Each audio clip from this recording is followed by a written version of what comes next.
어떤 전투에 참전을 하셨는지는 우리가 다 알 수는 없는 거지만 그거랑 마찬가지로 사실 우리가 뭐 큰 걸 해드리는 건 아니거든요. 보니까 30장 정도 이렇게 보내드리는데 큰 금액의 문제는 아니라고 하더라도 이건 마음의 문제 아닐까라는 생각이 들고 어떻게 생각하면 이게 당연한 거거든요. 지금의 우리나라가 있는 데 있어서 기여했던 모든 분들을 기억하고 그분들에게 할 수 있는 데까지 보답하려는 노력은 뭐 신의를 지키는 당연한 것인데 정의에 대한 믿음을 지키는 당연한 것인데 그것이 이렇게 고맙게 느껴질 수 있다는 것은 다른 나라들이 그렇게 못하고 있지 않을까라는 생각이 들어요. 네. 이거를 보면서 처음에 감동을 했는데 내가 왜 감동을 하고 있지라는 생각이 드는 거예요. 당연한 얘기인 거거든. 그러니까 그동안의 비정상이 너무 정상으로 우리에게 익숙해지고 습관화되고 이렇게 살아가다 보니까 그냥 기본적인 내용들만 말을 해도 우리는 감동을 받는 이런 순간이에요. 그러니까 문재인 정부가 잘하는 게 우리가 놓치고 있었던 그 기본들을 하나씩 찾아주고 있는 게 아닐까라는 생각이 듭니다. 이분들은 연태일 열사 그리고 박종철 열사, 이한열 열사 부모님들은 그 열사분들 뿐만 아니라 이 부모님들 자체도 우리나라 민주화에 기여한 바가 상당히 크신 분들이고요. 계속 활동을 해오셨던 분들이고 사실 이제 제가 제자들한테 가끔 그런 얘기를 들었는데요. 5급 같은 경우에는 합격을 하고 나서 대통령한테 임명장을 받아요. 사무관으로. 네, 그런데 박근혜한테 받았던 친구들 같은 경우에는 그거를 내놓고 얘기할 수가 없다. 뭐 이런 우스갯소리를 하기도 합니다. 근데 지금 이제 문재인 정부에서 우리나라의 민주화에 기여를 한 분들에게 이게 대통령이 서훈을 주는 거거든요. 국가보훈처장이 추천을 하고 대통령이 서훈을 주게 되는데 지금 문재인 정부, 우리 민주정부 안에서 이분들에게 전부 훈장을 이렇게 드리다면 이후에 이제 후세에도 그만큼 자랑스러운 일이 되지 않을까 생각이 듭니다. 네, 아까 말씀드린 거의 연장선상에서 이거는 대통령이 권한을 가지고 있는 부분인데 이런 걸 우리가 통치행위라고 그래요. 예, 고도의 정치적인 국가 작용입니다. 그러니까 어느 대통령한테 훈장을 받았는지 그것이 상당히 큰 의미가 있어요. 훈장 받은 자체도 의미가 있지만 그래서 민주정부에서 꼭 이렇게 다 챙겨드렸으면 좋겠다는 말씀을 아까 이어서 좀 드립니다. 이 논의를 본격적으로 시작을 하기 전에 먼저 불을 당겨보게 되면은 불을 당긴 쪽이 누군지를 또 봤으면 좋겠어요. 더불어시민당 비례대표로 당선이 돼서 자당복귀한 사람이 2명이 있었단 말이죠. 그 사람들이 지금 시대전환에 있는 조정원 의원이고 그다음에 기본소득당에 있는 용해인 의원입니다. 근데 공교롭게도 이 두 의원이 기본소득을 오래전부터 주장을 해왔고 지금 매우 강력하게 강조를 하고 있습니다. 여기서 불을 당긴 상태고요. 그럼 이건 어떤 의미가 있냐면 민주당이나 미래통합당이나 이쪽에서 던진 것이 아니라 이쪽에서 먼저 던지고 들어와서 테이블 만들자 이렇게 얘기를 하고 있기 때문에 정쟁거리로 비화되지 않을 가능성이 여기서 좀 있다고 저는 생각을 하고요. 그다음에 어쨌든 미통당의 비대위원장, 뭐 당대표나 마찬가지잖아요. 비대위원장인 김종인 씨가 이 얘기를 꺼냈다는 것은 분명히 현실화 가능성의 청신호가 밝혀진 건 사실이고 그 부분도 평가가 좀 돼야 될 문제가 아닐까라는 생각이 들고요. 세 번째만 말씀을 드리면 이 논의가 사실은 코로나 때문에 좀 이렇게 앞당겨진 면이 있지만 이 기본소득 논의의 종국적인 종착점은 결코 코로나가 아니라는 점이죠. 코로나에 시작이 되었지만 원래 코로나가 없더라도 우리가 갔어야 될 길일 수밖에 없었는데 지금 이제 불이 붙은 것이다. 이렇게 말씀 좀 드리고 싶습니다. 청와대시에서 했던 청년수당 그리고 우리가 최근에 겪은 걸로는 이제 긴급재난수당 여기도 기본소득의 개념 쟁표 중 일부를 담고 있는 건 사실입니다. 그런데 이런 생각을 좀 해봐야 될 것 같습니다. 우리가 보편적 무상급식이라는 거 무상급식 가지고 논쟁이 많이 있었죠. 근데 지금은 그것을 우리가 당연하게 받아들이고 있다는 것이거든요. 이러한 보편적 무상급식에 대한 문제가 우리의 인식 속에 이제 들어온 것처럼 지금 이 기본소득이라는 문제도 이건 발상의 전환, 철학의 변경, 인식의 전환의 문제이기 때문에 이제부터라도 우리가 논의를 할 필요가 있는 것이고 그리고 1회 지금 지급이 된 상태인데 2회, 3회 정도까지 간다고 하게 되면 이 기본소득 논의는 조금 더 불이 붙지 않을까라는 생각이 들고요. 간단하게 우리 이재명 지사하고 박원순 시장이 왜 그런 식으로 얘기를 하느냐 그것도 오해를 할 필요가 없어요. 서로 생각이 다른 게 결코 아니라는 거거든요. 이재명 지사는 계속 강조하는 게 이 기본소득은 경제정책인 것이지 이것이 복지정책이 아니다. 이걸 계속 강조를 합니다. 왜 이걸 강조하냐면 전 국민에게 주려고 하는데 이걸 복지정책이라고 말을 해버리면 이거 사회주의 아니냐 빨갱이 아니냐 이런 불필요한 사회적 비용과 논란을 키울 수 있기 때문에 보수든 진보든 간에 경제정책이야라고 하게 되면 논의를 출발은 시킬 수가 있단 말이죠.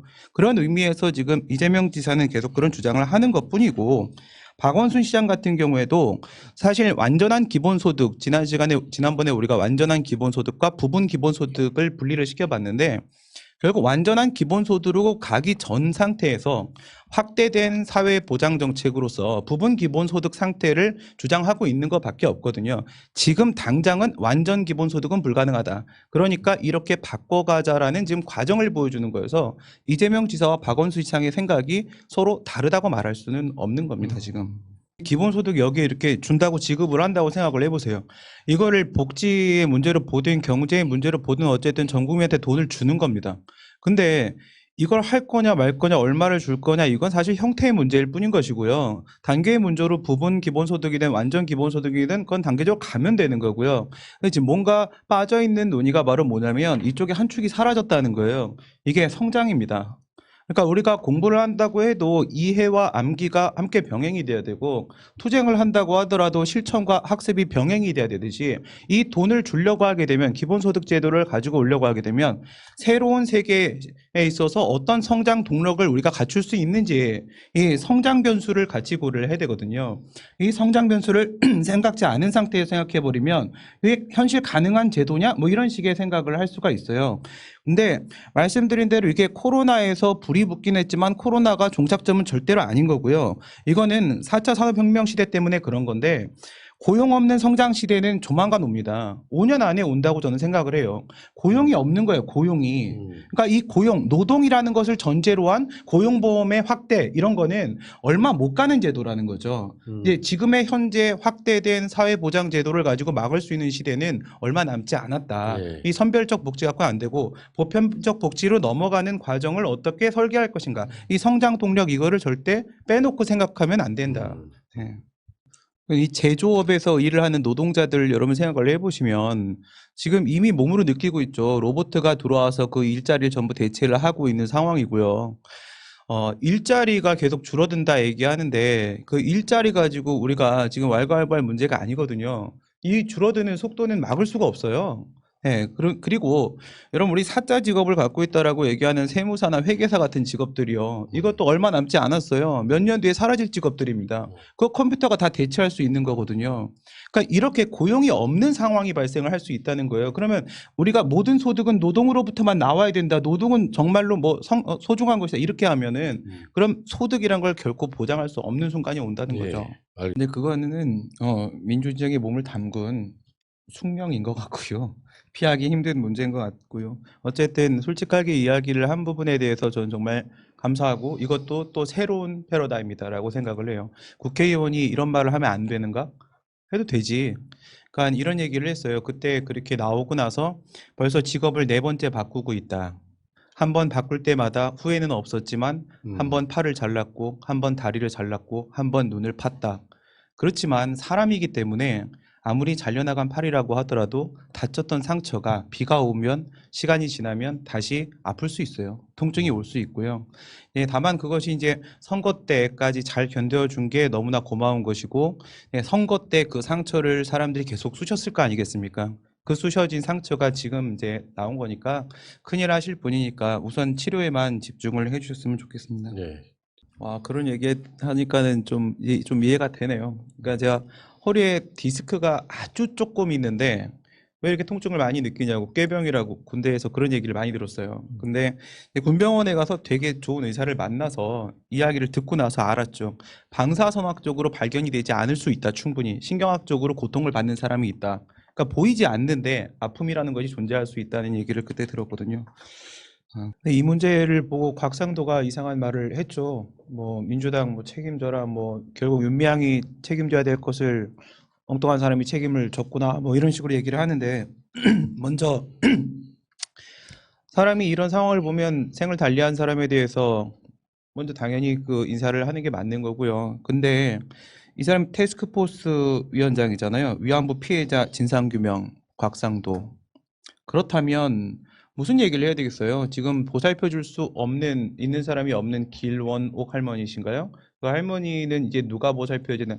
지금까지 그런 스탠스 아니었나? 그런 생각부터 해야 되는 게 전 맞다고 생각하는데, 미래통합당 태스크포스에서 지금 하는 이야기는 결국 그 태스크포스를 왜 만들었는지를 드러내고 있는 게 아닌가라는 생각이 아, 먼저 지금 들어요. 마포 쉼터 소장님이 돌아가시면서 유서를 남기셨는지 안 남기셨는지 알 수가 없는 거지만, 지금 당장 찾기 힘든 이유, 전 뭐 그렇게 생각이 들어요. 그러니까 이용수 할머니하고 윤미향 의원하고 관계에서 이런 문제들이 생기는 걸 보면서 말씀하신 대로 굉장히 마음이 아팠겠죠. 지난 20년이라는 시간 자체가 돌아보면 왜 이렇게 살았을까 후회도 되고 여러 가지 고민이 들겠죠. 사실 싸우지 마라는 말 하고 싶지 않았을까요? 나의 죽음으로 싸우지 마. 이제 그만 좀 싸워. 우리 같이 있었던 사람이 아니야. 라는 얘기를 하고 싶지 않았을까? 그거 외에는 뭐 검찰이랑 싸워서 무슨 의미가 있겠고 언론이랑 싸워서 무슨 의미가 있겠습니까? 그리고 이 문제를 보면서 사람들이 그런 얘기를 해요. 왜 우리만 이렇게 매번 피해를 당하고 희생을 당해야 되는 것이냐. 언제까지 당해 이런 얘기들을 하시는데 바로 떠오르는 거는 조국 축출하기 위한 검란 사태 당시에 조민양 그 집 앞에서 초인종 누르고 남자 기자들이 밖에서 지키고 나오지도 못하게 하고 쫓아다니고 이랬던 거. 그리고 뭐 고래고기 사건에서 검찰 수사관 출신임에도 불구하고 검찰에서 나를 주목하자마자 얼마나 겁났으면 또 극단적인 선택을 하지 않습니까? 그러면 이분 같은 경우에는 정말 법이 없이도 살 수 있는 정말 그냥 정말 선하게 사신 분이거든요. 그럼 이분 입장에서는 압수수색 당하고 기자들이 와서 계속 쫓아다니고 이래 버리면 사실 못 견딘다는 거예요. 그 이야기 지금 여러 가지 얘기 나왔는데 제가 어저께 오랜만에 나와서 머리를 깎으러 갔다가 주변 사람들한테 물어봤어요. 한명숙 사건하고 윤미향 사건 두 개에 대해서 여러분 어떻게 생각하시냐 물어봤거든요.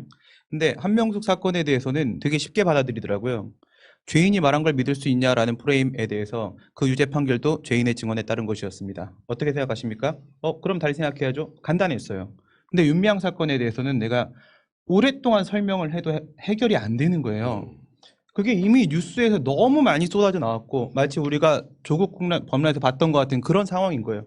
어디서부터 시작해서 어디로 갔는지도 모르겠는 상황까지 가 있는 거야. 사람들이 헷갈리게 된 거고 자극적인 것만 기억에 남는 거예요. 그래서 제가 그 순간에 무슨 생각이 들었냐면 연예인들 댓글 살인 사건 있잖아요. 댓글 자기에 대해서 욕해서 그 댓글 보고 죽는 거. 그래서 연예인은 이제 댓글 못 달게 막았잖아요. 다음 같은 경우에는 실검 그거 만든 이유도 그런 목적이 아니었는데 엉뚱한 데 사용된다고 해서 실검을 내렸잖아요. 네이버는 아직도 있긴 하지만. 그리고 인물 검색 같은 경우에는 연관 검색어가 있었는데 그게 또 나쁘게 이용되고 있기 때문에 없앴잖아요. 저는 이거가 이런 상황이 계속 반복되고 있어요. 조국 때부터 해서 지금까지 계속 반복되고 있는데 이거는 포탈에서 뉴스를 내려야 되지 않느냐. 이제는 내릴 때가 된 거 아니야. 이 정도면 너무 많은 일들을 겪을 만큼 겪었고 우리나라에서만 포탈에다가 그러니까 조중동 누가 봅니까 지금? 그런 거 아무도 안 보잖아. 아무도 안 보는데 이 포탈에서 클릭 장사하고 이런 식으로 자극적인 멘트 제목 따가지고 해놓으면 그거 보다가 결국 이런 상황까지 오는 게 아니겠냐. 포탈에 대한 통제도 지금 필요하지 않겠냐. 지금 오늘 방법이네요. 그 문재인 대통령이 지금 얘기하셔서 말씀을 드리면요. 우리나라 시민단체가 어떻게 변해왔냐면은 원래는 사회단체 등록에 관한 법률이라는 게 있었어요. 그러니까 등록을 해야만 사회단체를 만들 수가 있었습니다. 그리고 사회가 민주화돼 가면서 사회단체 신고에 관한 법률로 바뀌었어요. 이제 신고만 하면은 만들어 놓고 나 만들었어요라고 하면 알려주면 됩니다. 이제는 그 법도 없거든요. 그냥 만들면 되는 거예요. 그러다 보니까 이런 일들이 발생을 하고 있는 건데 노동조합이라는 걸 한번 생각을 해봐야 돼요. 노동조합은 전부 다 우리가 신고를 해서 수리를 받아요. 이게 등록이거든요. 사실은 등록을 해야 돼요. 근데 그 등록을 하는 게 노조를 못 만들게 하는 게 아니에요. 노조의 독립성과 자주성을 더 지켜주기 위해서 법이 지켜주는 거거든요.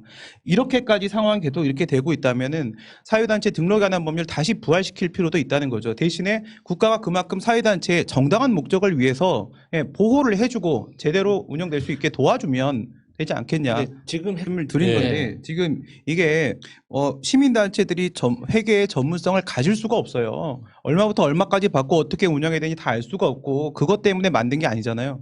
그래서 국가에서 관리를 해주려면 정확하게 등록을 받고 관리해주되 문제가 생기면 그에 대한 책임은 주무부서가 지는 거죠. 관리 감독을 잘 못한 거니까.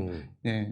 게 지금 정대 없애고 거기 근무하던 사람들 다 나가야 되고 수요 집회 그만둬야 되고 시민단체 나 미국 갈 때 안 도와줬고 그런데 이분들이 이용수 할머니의 노예가 아니에요. 이분들이 하는 사업이 있고요. 그럼 좋습니다. 뭔가 문제가 있다고 치고. 근데 근거를 하나도 제시를 안 하셨어요, 지금까지. 그래서 우선은 믿고 가보려고 했는데 지금까지 너무 오래됐는데도 아무 근거를 얘기 안 하십니다. 그 다음 한번 그러면 왜 사람들이 의심을 하게 되고 진정성 의심을 하게 됐는지 할머니도 생각을 좀 하셔야 됩니다. 지금 나이가 92세이십니다. 지금 말씀하신 것들이 정확하게 팩트를 전달하기 힘들다고 하시더라도 이거 다 아니라고 하시면은 그 다음 방향을 제시해 주셔야 돼요. 이제부터 어떻게 하자는 건지 이것도 아니고 저것도 아니고 다 잘못했다고 우리가 지난 20년간 다 잘못한 거라면 이제부터 어떻게 해야 될 것인지에 대한 길을 제시를 안 하고 계시기 때문에 당연히 의심이 될 수밖에 합리적 의심이 될 수밖에 없고요. 그리고 이용수 할머니를 욕한다라고 얘기하는 사람들은 좀 입을 닫아주셨으면 좋겠고요. 왜냐하면 이용수 할머니를 비판할 수 있는 사람들은 우리들이에요. 이용수 할머니 옆에서 계속 지키고 있었고 수요 집회 나가고 있었고 지지하고 있었던 사람들은 이 부분에 대해서 얘기할 자격이 있습니다. 근데 당신들은 지금까지 위안부 문제에 대해서 뭐라고 했냐고요. 당신들은 우리에게 그런 말을 할 자격이 없다는 거예요. 그러니까 할머니 문제에 대해서는 이제 우리도 좀 다시 돌아볼 부분이 있기는 있다 생각합니다. 네. 맞아, 빙고. 저도 거기서 꽉 걸렸어요. 조서 엄청 많이 써봤거든요. 그래 써본 사람들끼리 얘기 좀 해봐. 우리끼리 영어 해볼까? 그게 말이야. 아니, 그러니까 내가 진술한 부분이고, 그 다음에 다 끝나고 나서 내가 날인 찍으면서 확인했던 부분이기 때문에 굳이 그걸 확인하자고 갈 이유가 없어요. 아, 생각- 또 제가 이 사건 재판 보면서 느낀 거는 지난번에 그 정경심 교수 재판 때 공소장 변경 시도했던 거 기억나시죠? 초반에. 네. 공소장 변경 시도했다가 재판부가 기각을 했어요. 그때는 이 표창장을 예를 들어서 A 시점에 조작을 했다라고 했다가 B 시점에 조작한 걸로 바꾸자고 얘기를 한 거예요. 그럼 이렇게 되면 완전히 다른 시점의 사건이잖아요. 이렇게 완전히 다른 사건이거든요. 바꿔줄 수가 없는 거거든요. 그러니까 이 공소장 변경에 대해서 이번에 우리 조국 장관 재판에서 이런 얘기를 하잖아요. 그 변호인 쪽에서 직권남용이 아니라 직무유기였다라는 식으로 방어를 하는 것 같은데 그러면 우리 공소장에다가 직무유기 내용 하나 더 넣게 이런 얘기를 하는 거예요. 이게 또 공소장 변경이거든요. 그러니까 던질 수 있는 거 다 던져보겠다 이거예요. 뭐라도 그러니까 던져보자. 진짜 그건 비겁한 거예요. 근데 이게 안 되는 거예요. 이게. 공소장은 글자 그렇죠. 중단이면은 너는 권리행사 방해로 직권남용이고 네 말대로 종료라고 치게 되면 그건 직무유기거리가 될 수가 있으니까 둘 다 걸어보자라고 얘기하는데 이러면 일루가 길은 두 개밖에 없어. 일루 가도 죄고 일루 가도 죄다 이 얘기를 하려고 하는 거예요. 그런데 이 공소장 변경 자체가 말씀하신 대로 되는 경우들이 있어요. 여럿 있는데 지난번 거하고 정경심 교수 재판 때였고 이번 조국 재판 때하고 마찬가지로 진짜 얼척없는 공소장 변경을 시도를 하려고 하는 거예요. 이거는 초등학교도 이런 짓 안 하거든요. 그러니까 무슨 말 이렇게 한번 생각을 해봐요. 어떤 사람이 있어요. 이 땅을 무단으로 썼다? 무단으로 써서 변상금을 부과받았어요. 국가에서. 근데 변상금을 부과할 때 뭔가 법에 근거가 있을 거 아니야. 그게 도로법이었어요. 너 왜 도로를 무단으로 쓰니? 하고 변상금을 부과한 거예요. 근데 이제 재판이 붙었어요. 여기서 이제 이게 도로가 아닐 것 같은 거야. 그래가지고 이 땅을 무단으로 쓴 건 똑같아요. 동일한 사안의 문제는 맞는데 국유재산법이라는 법을 적용을 시켜보자는 거야. 국가재산을 왜 무단으로 썼냐 이렇게 되는 거예요. 이거를 바꿀 수 있을까요 없을까요? 못 바꿔요. 왜 못 바꾸냐면 사안은 똑같은데 지난번 정경심 재판 때는 사안 자체가 아예 달라서 말도 안 되는 거였고 이번 거는 사안은 똑같은데 방어권 침해예요. 피고인 방어권 침해. 그러니까 상대방은 공소장을 보고 이 방어 준비를 했잖아요. 그러니까 그 공소장에 대한 신뢰라는 게 우선 침해되면 안 되는 것이고요. 그 다음에 어떻게 방어권 침해되냐면 이 사건으로 보게 되면 그거 도로 아니야라고 내가 증명하면 끝나는 거잖아요. 근데 난 그렇게 준비해서 재판에 들어갔거든? 근데 도로가 아닌 건 내가 맞췄는데 국유재산 맞는 거야. 그럼 나 그 돈 내야 되는 거거든요? 그럼 나 패소야. 이렇게 되면 방어권 행사가 안 되는 거예요. 그때마다 저쪽에서 언제나 말 바꾸기 해가면서 꼴대를 옮기는 거. 그치 그런 느낌인 거야. 그래서 이게 안 된다는 거예요. 직권남용을 직무유기에 갖다 붙이는 식의 추가적 변경식의 공소장 변경하려는 건데 이거는 초등학생도 이런 거 안 해요. 그러니까 간단히 결론 아니 그게 아니라 완전히 새빨간 거짓말이니까 그러니까. 문제가 근데 되는 거죠. 이게 이제 조민양 사건이 처음에 터졌을 때 이제 조민 씨라고 해야 되겠네요. 그렇죠. 나이가 사진 때문에 자꾸 어리게 느껴져. 네, 조민 씨 사건 처음 터졌을 때 이제 고대에 대해서도 가세연에서 엄청 이렇게 말도 안 되는 소리를 해가지고 총장 지시로 테이블이 대응 방안 구성을 하기 위한 만들어지기도 했어요. 근데 이런 이제 슈퍼챗이나 이런 욕심으로 아닌 말고식에 아무 말 대잔치 하는 이 가세현 그리고 강용석 뭐 다른 기자들 2명도 같이 송치됐다고 하던데 이건 이제 뭐 이런 아무 말 대잔치에 대한 경종을 울리는 측면에서 충분히 의미가 있는 상황이고 그렇게 평가할 만하다고 생각을 해요. 근데 제가 처음 걱정스러웠던 건 뭐냐면 근데 여기서 거짓말을 한 부분이 이 가짜 뉴스가 또 조국 관련된 문제예요. 이 사건이 또 조국 관련된 문제인데 과연 송치가 됐다고 검찰에서 제대로 이걸 수사를 하고 할까? 결국 또 무혐의 불기소 처분으로 그냥 조용히 사라지는 거 아닐까라는 걱정이 들면서 그 의미를 부여하고 싶은데 그런 걱정이 들면서 하지만 이게 제대로 진행이 되려면 7월이 넘어가겠지 공수처가 있겠지 또 기대도 좀 되면서 그냥 좀 생각이 막 그러니까 겹치네요. 내가 봤을 때 강제 파묘 이장을 시킬 수 있는 법적 근거만 만들면 되는 거고 이거 상당히 단순한 문제인데 이거에 대해서는 뭐 사실 논쟁할 건 없는 것 같고요. 근데 문제가 되는 거는 지금 자꾸 딴소리가 나오는 부분 안철수나 이런 사람들 그거는 그 우리나라 정보기구를 왜 믿지 못하는가 저는 그런 생각이 들어요. 그러니까 친일 반민족 행위자 진상규명위원회라는 위원회가 있습니다. 그리고 논란거리가 되는 부분들은 상당히 오랜 시간 동안 이제 확인을 해왔고 뭐 이 사람이 친일 행각을 어느 정도 했고 그 다음에 사실 우리나라에 기여한 바는 어느 정도 있고 이걸 다 분석을 해가지고 판단 내리거든요. 그러니까 그래서 우리는 이런 법도 있어요. 친일 반민족 행위자 재산의 국가 귀속에 관한 특별법. 그래서 이 진상규명위원회가 얘는 친일파 맞아, 얘는 친일파 그 진짜 극도의 나쁜 놈만 친일파라고 얘기를 해요 거기서. 그래서 얘는 맞아 하면 그 재산도 전부 다 기속을 시키게 되거든요. 예. 그렇게 하거든요. 그러니까 국가에서 하는 그 명단 만드는 작업 그거 자체에 대해서 왜 의심을 하는 것인지 그리고 거기서 만약에 명단이 나왔으면 그 재산도 기속을 시키듯이 당연히 현충원에서 내보내는 거 당연한 거예요. 친일파가 공식 인정된 거잖아요. 예. 네, 이제 이 지금 안철수가 홍범도 장군이 일제와 맞서 싸운 영웅이라면 백선엽 장군도 공산 세력과 맞서 자유대한민국을 지킨 영웅입니다. 이러면서 이제 현충원에 들어가는 이렇게 얘기를 했잖아요. 그러면 이제 제가 안철수 씨께 제안을 드릴게요. 우리는 그래서 법을 만들었고요. 네, 친일 반민족 행위자 진상규명위원회에서 판단을 내리는 기구가 있습니다. 그러면 법을 만드세요. 능력 있으시면. 그래서 친북 반자유 행위자 진상규명위원회를 만드시고요. 거기서 확인을 해주시면 뭐 통과될 수도 있겠죠. 그러니까 지금 있는 법에 지금 난 무슨 생각이 드냐면, 그러니까 공산 세력에 맞선 거하고 그다음에 일제에 맞선 거하고 그것을 동등하게 놔야 되는가? 형량을 해야 되는 건가? 물론 형량을 해야 되는 부분도 있어요. 있긴 있어. 그 정도에 따라서. 그런데 우리나라가 무슨 의원 내각제여서 뭐 당 안에서 총리를 만들어진 문재인 대통령이 총리인 겁니까? 그런 것도 아니고 대통령제 하에서 지금 우리가 뭐 엽관제를 실시하고 있어서 대통령이 당선되자마자 공무원 한번 다 갈아치우고 해서 우리 편으로만 쫙 이렇게 깔아놓은 겁니까? 그게 아니지 않습니까? 왜 정부를 국가기관을 왜 믿지 않습니까? 그리고 그런 게 필요하면 법을 만들어서 추진을 하시기 바랍니다.